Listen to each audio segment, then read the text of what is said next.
সেনাবাহিনী আমাদের মুখোমুখি নয়, সেনাবাহিনী আমাদের বিপক্ষে নয়। আমরা পরিষ্কার ভাবে জানিয়ে দিয়েছি, যতক্ষণ পর্যন্ত আমাদের দাবি আদায় না হবে ততক্ষণ পর্যন্ত আমাদের কর্মসূচি চলবে। ততক্ষণ পর্যন্ত হাসিনার গুলাম, হাসিনার কাছাকাছি অপসারণ না হবে ততক্ষণ পর্যন্ত আমাদের আন্দোলন চলবে। ওদিকে অপসারণ না করা পর্যন্ত আমরা এখান থেকে করবো না। এবং এই ওষুধে ভিতরে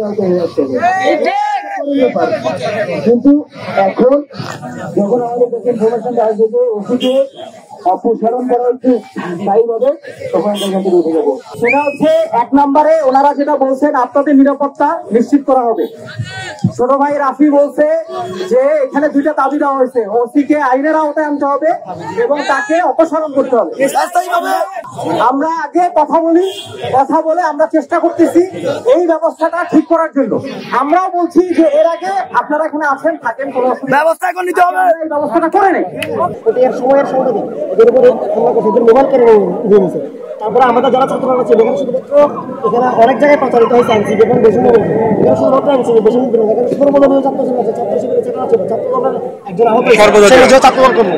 তারপর আরো যারা ছিল প্রত্যেককে আহত করে ওরা বুঝাতে চাইছে এখানে মূলত আওয়ামী লীগ। আর সবচেয়ে মজার বিষয়, কালকে এই ঘটনা ঘটার পর পাহাড় থেকে বালু সাইফুল এবং অন্যান্য যারা গুন্ডা সন্ত্রাসী আছে এরা এখানে যারা কালকে কথা বলছে সামনে আসতে প্রত্যেককে হুমকি দিচ্ছে, গালাগালি করতেছে, যেগুলো মুখে নিতে পারবে না, অসব ভাষায় গালাগালি করতেছে, আপনি ভিডিও আছে। তার মানে ওদেরকে সাপোর্ট দিচ্ছে কারা? কিন্তু পাহাড়ে লুকায়িত আওয়ামী লীগের সন্ত্রাসী। এখন আমরা যখন কথা বলছি তারপরে একেভাবে কথা বলতেছে কারা? আওয়ামী লীগের সন্ত্রাসী। এখন এটুকু যদি চলতে থাকে, আমরা একটু জোগাযোগ করে নতুন একটা বাংলাদেশ আনার পরে যদি আওয়ামী লীগের ব্যবহার হইতে থাকে, তাহলে তো এখানে আমাদের পুরা এতগুলো রক্ত দেওয়া, এতগুলো শহীদ দেওয়ার প্রতি এর মধ্যে হাফেজ সাহেব, হাফেজ মোরশেদের চোখ হারানো কিংবা ব্রেনের স্মৃতিশক্তি হারানো, এগুলো তো বৃথা মনে করি আমরা। এই জন্য আজকে এখান থেকে 3 দফা দাবি দিচ্ছি।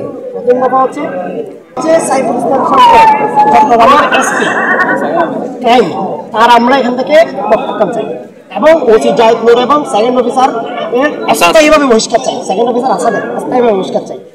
দ্বিতীয় আমার দাবি হচ্ছে পুলিশের সংস্কার। যে পুলিশের সংস্কার আমরা আজকে এই সংস্কার হবে বলে আমরা কি করছিলাম, 5ই আগস্ট বিপ্লবের পরে থানা পাহারা দিয়েছিলাম।